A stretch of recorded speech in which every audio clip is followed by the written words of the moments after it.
नमस्कार। नेपाल फिलहाल के सबसे गहरे राजनीतिक संकट का सामना कर रहा है। जेन ज़ेड के नेतृत्व में इन विरोधों की शुरुआत सोशल मीडिया पर लगाए गए प्रतिबंध से हुई, लेकिन यह अब देशव्यापी असंतोष और प्रणालीगत विफलताओं का प्रत्यक्ष प्रदर्शन बन चुकी है। सरकार ने 26 सोशल मीडिया प्लेटफॉर्म्स जैसे फेसबुक, व्हाट्सएप, एक्स, यूट्यूब आदि बंद कर दिए, जिन्हें गलत सूचना और घृणास्पद सामग्री के स्रोत के रूप में देखा गया। लेकिन इस कदम ने युवा वर्ग में गहरी नाराजगी भड़का दी।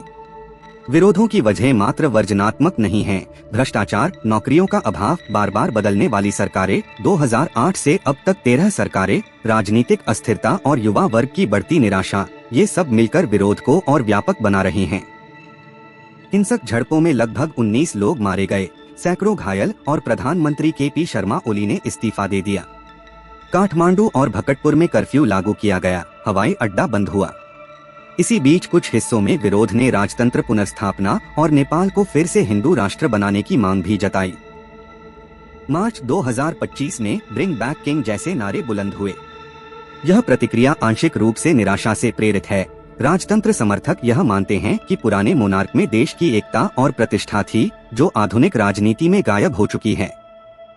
राष्ट्रीय प्रजातंत्र पार्टी (आरपीपी) राजतंत्र समर्थकों की प्रमुख पार्टी रही है। यह 1990 के बाद से मोनार्क का समर्थन कर रही है और संसद में इसकी लगभग 14 सीटें हैं।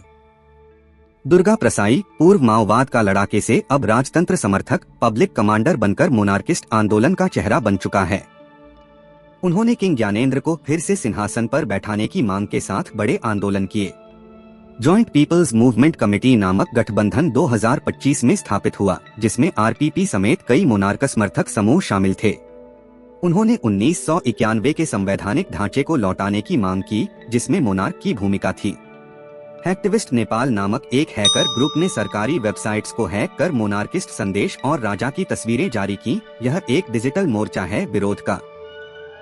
इन प्रदर्शनकर्ताओं की नाराजगी सिर्फ सोशल मीडिया प्रतिबंध पर नहीं है। यह असंयम, असंतुलित लोकतंत्र, बेरोजगारी और भ्रष्टाचार की लगातार बढ़ती नाराजगी का नतीजा है।